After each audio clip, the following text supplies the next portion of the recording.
Nu, kolega, imsi, patikrinsi kėbulą.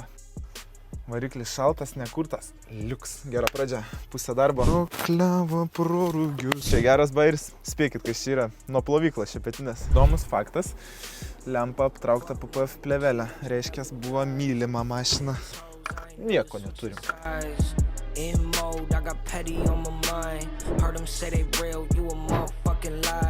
Šita nauja dalis. Gal čia kažkas buvo, bet amortikas nesukinėtas, matyt, nekeistas dar.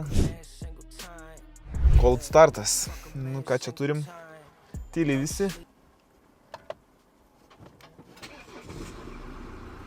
Turim ledą. Bureninė nebarška, pašalinių garsų nėra. Plastikas duoda vibraciją, bet čia pastoviai tam būdu variklį.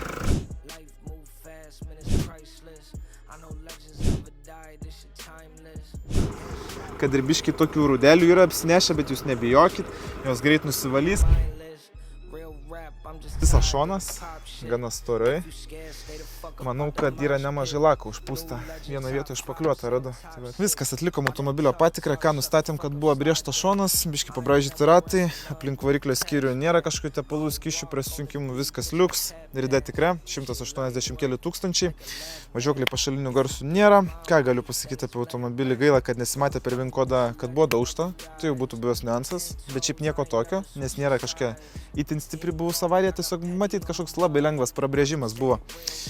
Taigi varom dėrėtis kainą su pardavėjais ir tikėkime, kad pavyks nusiderinti iki tiek, kad pirktume.